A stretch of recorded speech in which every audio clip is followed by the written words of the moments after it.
Hello everybody, my name is James, hope you're doing well and welcome back to another video. And today we're going to be talking about updates from Friday in Imola.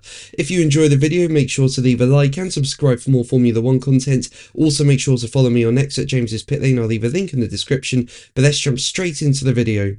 Now, one thing that's clear from Friday is that McLaren have the fastest car, and really that's no surprise whatsoever. They've had the fastest car all season so far, and you look at Friday in Imola, and yeah, that McLaren is definitely the team to beat. And really with them, it's just everywhere they go, that car is just so strong.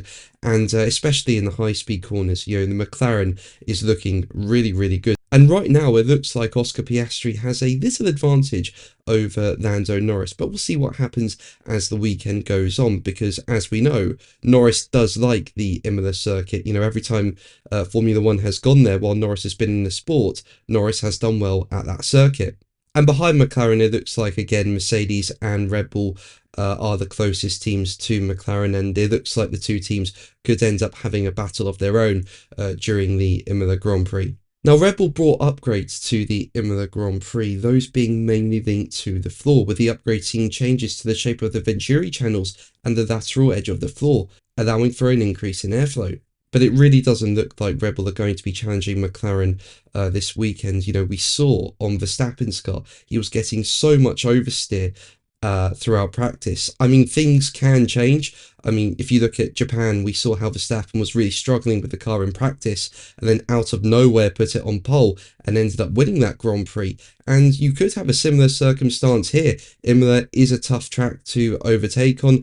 Max Verstappen could pull something out of the bag in qualifying and then ends up making himself really hard to overtake during the Grand Prix. But I do think it's rather unlikely, and as I say, I think Red Bull will end up in their own battle with Mercedes in Imola. Now, in regards to Ferrari, they're not looking competitive at their home Grand Prix. Things look good in FP1, with Lewis Hamilton going 4th fastest and being less than a tenth away from the fastest time set by Oscar Piastri. But in FP2, the team just did not have the pace. We saw Hamilton and Charles Leclerc complain about the brakes, and the overall pace just was not there, with them not being as competitive as rivals in front of them. And it looks like Williams could give Ferrari another challenge this weekend. As we know, in Miami, Williams put on a really good show and managed to get a double points finish and be in the mix with Ferrari. And it looks like that's going to be the case here in Imola as well. If Ferrari are really struggling, I think Williams could pounce. They've shown decent pace in the first two practice sessions so far.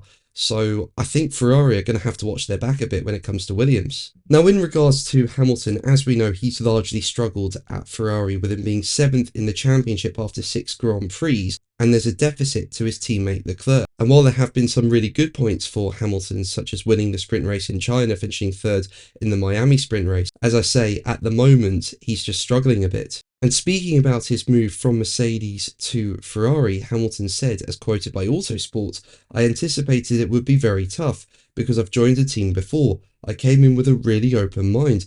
I didn't know how tough it was going to be. I knew it was going to be challenging. It's as challenging as it could ever be on all fronts." So yeah, there's definitely lots of work to do for Ferrari and Hamilton. But on the topic of Ferrari, it looks like they could be in a bit of trouble with the FIA in Imola. Basically, there was news from FIA technical delegate Joe Bauer as F1 got ready for second practice, with it being claimed that Ferrari adjusted Leclerc's tyre pressures during the first practice session for the same set of tyres, which is against the rules, and the matter has been referred to the stewards. Bauer said, during free practice session 1, it was noted that the LHS and RHS front right tyre pressure of set 16602 on car 16 was altered after a run, whilst the car was stationary in the garage, and before going out for another run using the same set. The adjustment was not carried out in accordance with the procedures. Now, Mercedes adjusted the tyre pressures during a red flag in last year's Brazilian Grand Prix in the race and were fined, so Ferrari probably should expect a similar punishment at worst, but we'll see what happens. But that's going to be the video from me today. Thank you ever so much for watching. Make sure to like and subscribe for more videos, and until the next one, take care. Bye.